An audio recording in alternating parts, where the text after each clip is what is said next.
Hey guys, how you doing? Gavin here from Start Fresh Personal Training, and I'm back with video number 3. So hope you got some insight into the last two videos.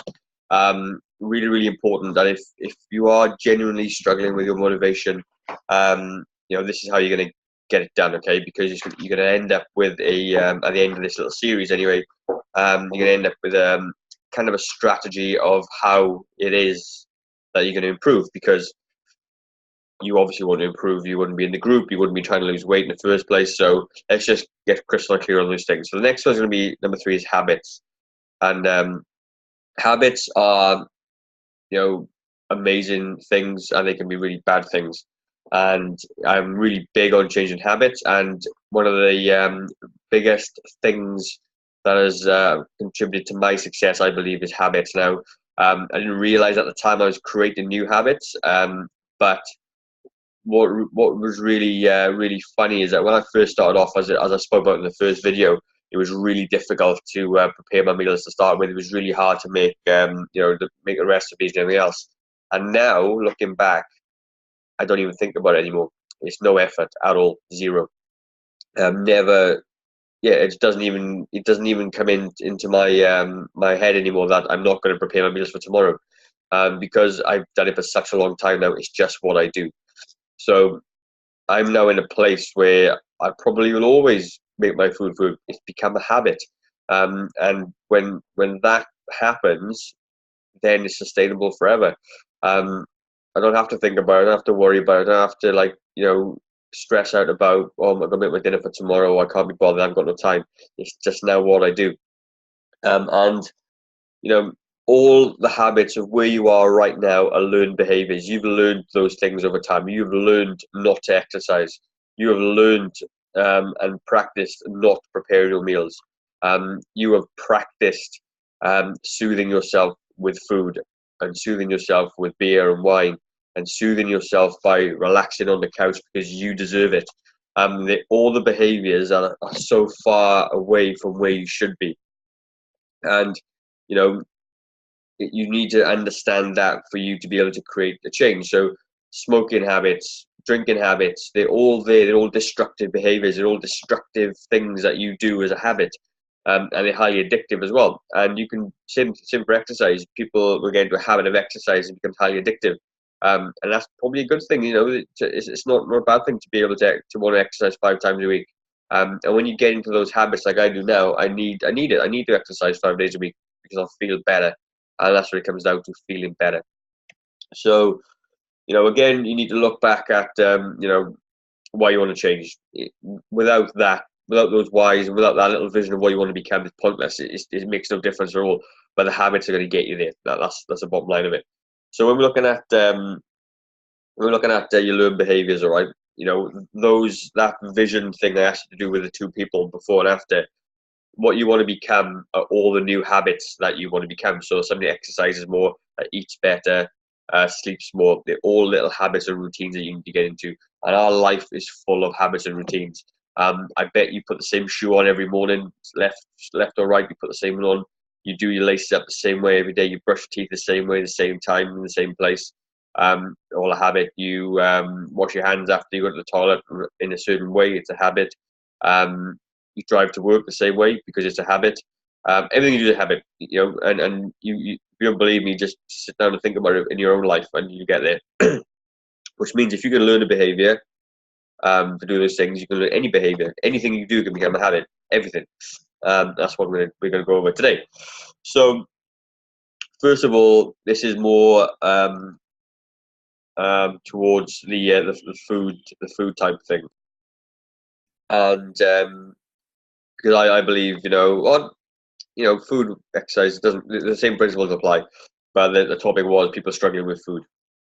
So you will have a bunch of things that you do at nighttime or daytime or whatever it is in your life that you use food to do, right? So if it's overeating, you're overeating because you've got into the habit of overeating because you're trying to self-soothe with food, and you can actually undo that. Okay, so I'm struggling with a cold today. So first of all, you need to get out of the mindset that good and the bad of foods. You got to stop worrying about this is bad food. That's really unhealthy. Now, I'm not here to tell you to eat junk all day long. I'm not. But for you to make a change, a lasting change, what you need to do needs to be kind of familiar to what you're already doing. Like I said, I'm a little bit different. I went all guns blazing. I didn't really know where that was taking me. But over time, learning, dealing with lots of other people, people can't do that. If you can, all power to you, get it done. But most people can't do that. Okay, they need to build up gradually. So when I talk about the way I do it, I use my fitness pal because I have found it is the only single thing that I can do to maintain the kind of understanding about my weight. Now, I'm gonna wind up just a little bit. Every single diet, every single training program out there is basically utilizes the biggest, worst kept secret in the world. Okay, and I'm gonna break them down into I've written down 5 just now. Okay, so you got fasting diet. Think about what you're doing. You're cutting out a meal. Okay, you're cutting out maybe a whole day's worth of meals. So let's just say you cut out breakfast, maybe 500 calories for some people. So 500 calories over the course of a week is a couple of thousand calories. So let's just think the other type of fasting. It could be you fast for 1 day at a time, cuts out 2,000 calories a week. Okay, just by not eating for 1 day. Then you got no carb diet. All you're doing, you're cutting out a whole food group from your diet, which means you don't eat carbs, you don't eat pastas and bread and whatever else carbs are in. You're cutting out hundreds of calories. You lose weight. Next one, keto. Same again, cutting out all your carbs, eating a little bit more fat, lots of protein, helps keep you full. What are you doing? Cutting out calories. Okay, juice diets. What are you doing? Cutting out all your food. You're drinking juice. What have you done? Cut down calories. Weight Watchers on a point system. What does it do? Cuts down calories. Jenny Craig. What does it do? Cuts out calories. Have you got the trend yet? All you need to do is cut out some blooming calories and you'll be all good.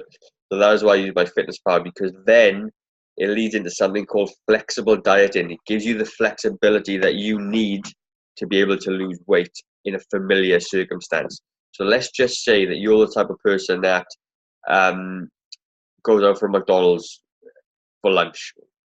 All good. Eat your McDonald's, all good. But account for it in your daily budget, the calories. So let's just say your average daily calorie budget is 1,500 calories per day, let's say.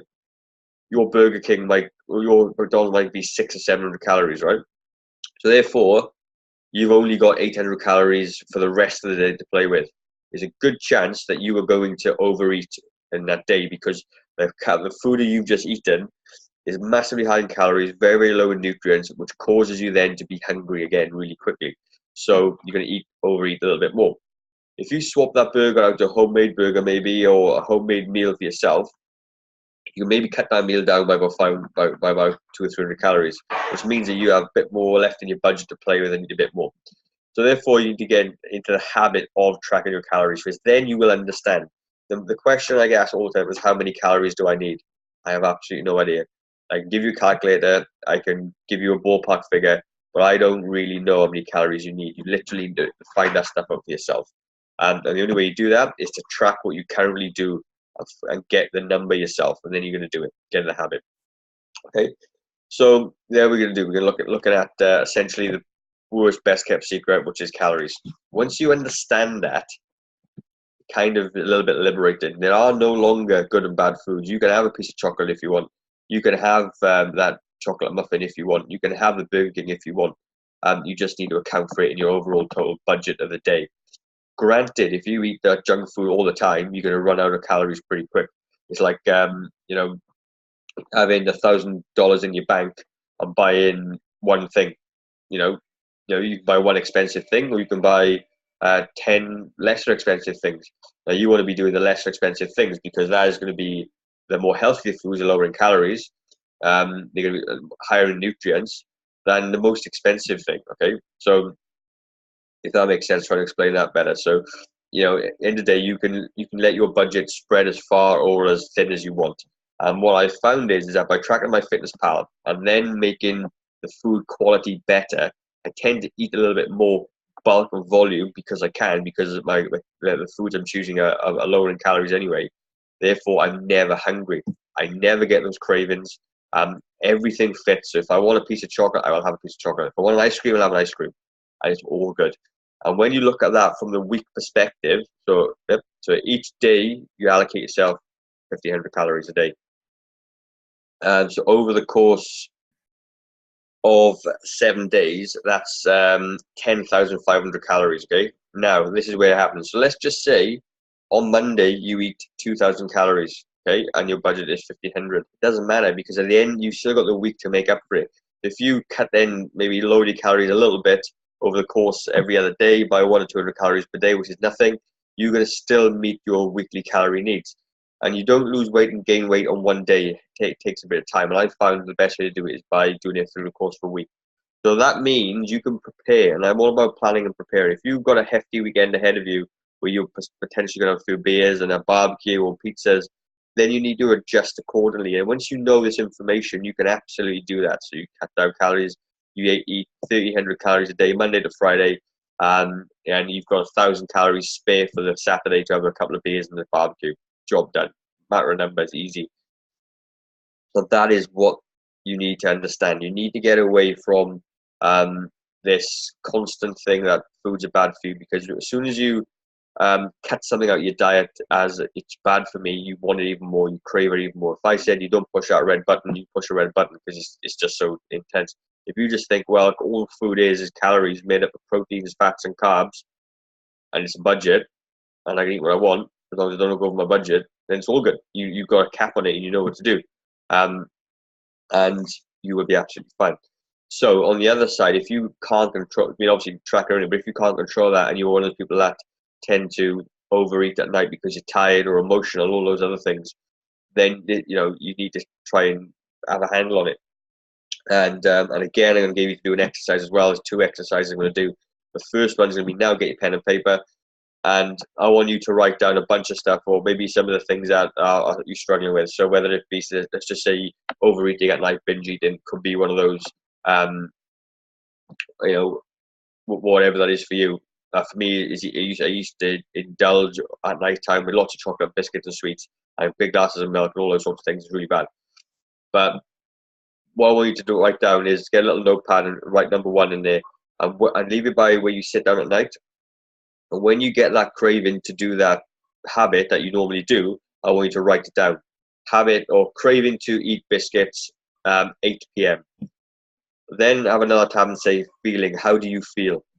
Tired, emotional, stressed, tired, bored, whatever that is, write it down. Whether you eat it or not, it's irrelevant right now. Okay, we're going to look at this. Do that for a week, maybe 2 if you can. And then you're going to understand it. You're going to see a little bit of a pattern of each one.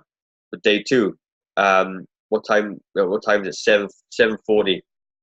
How do you feel? Tired, bored, hungry? What do you want? Something sweet. Boom. Did you do it? Yes or no? Pick it in the box. And then you get a bit of a pattern of the little emotional trigger that is causing you to want to overeat at night time. Once you got that information, then you can start to change it. Okay. Then it'll go into the second exercise I'm going to talk about, which is creating a new habit. So, or you can get rid of the old one. Now, they reckon on average it takes between 28 and 120 days to make a habit, and the average habit thing is 66 days, all right? Now, I kind of testament to that. When I did all my stuff, it was taking me around 3 months pretty much to get into a new habit of stuff. To the point where every time I finished a 3-month block of something, I was looking for something else for 3 months to keep me motivated for the next block. Then I started to extend out for a little bit longer periods of time and everything else, and then became kind of a habit I was doing anyway. So then I'm going to leave a document down below called the Start Fresh 66 Day Challenge, okay? Then once you've done that first part, the second part, once you know what this habit is that's causing it, it could be anything you want, you can use it for. Then you're going to write down instead. So at 7:30, 7:45, 8 p.m., well, it's going to be roughly the similar time every day you're going to get these cravings. You need to interrupt that pattern. So a habit is made up of a cue, which is the thing causing you to do what you want to do. The reward, so the reward potentially is the biscuit, the sweet, whatever else, and the feeling that. Let's start again. You got the cue, the routine, and the reward. So the cue is the part where if something prompts you to do something. The routine is eating the biscuit, eating the chocolate, eating the overeating, whatever it is. Then the reward. So the reward of eating that chocolate gives you. So it makes you feel better, it makes you feel satisfied. Sometimes it might make you guilty or whatever. But you need to change that routine. So you're gonna at 7:40, you're gonna start to feel a bit of a craving for something sweet. Then you change the routine. Have an apple instead. Have something, half a biscuit, whatever, just to satisfy that taste. Then see if it gives you the same reward. And you keep doing that until you've disrupted that pattern where at night time, for me, I get those cravings still. I'll have a Greek yogurt with some berries. Does it satisfy my urge? Yep, feel pretty good. It's a better choice because I've now had some protein in it, make me feel a bit fuller. It's sweet to a degree, satisfies a sweet tooth. Fruit is really sweet, some berries, an apple, pineapple, all quite sweet. Satisfies my reward, and it satisfies me and gives me exactly what I want. Then you interrupt that pattern. Then it's up to you to find out what that new routine is going to be. I can't give it to you. I can only tell you what I do, which is that. And then you're all good. Could even be just going for a 5-minute walk. Since having the little puppy, that's been massive for us. We take a dog out in the evening, we're not sitting down for a couple of hours, and that's been a big help. So it could just be going for a walk and some exercise, but that's all good. So the two things I want you to do: one, keep that habit log for a week, or 2 weeks if you can. Then once you get that habit log, you're gonna use my 66-day challenge, and every day you're gonna try and change that routine. And I promise you, by the end of it, you will have a new routine and you will have built a new habit. So it'd be the same thing as well for exercising. You can double up on it as well. If you want to use 1 to 2 habits at a time is usually the optimal, because it becomes too overbearing. So if that's for you, so let's just say you want to start exercising a little bit more, exactly the same thing. Practice it. Just pick one thing you need to do and practice it. And you're going to say, I'm gonna get 10,000 steps every day on my Fitbit. Then you just, day number 1, 10,000 steps. Day number 2, 10,000 steps, and keep repeating the same thing. Pick something and just keep working at it. Chip, and over time you get it. So an example of that for me is that I started drinking lemon water every single morning, and I just got my chart, chucked it on the fridge every morning. As soon as I got up, I normally would go straight for a coffee.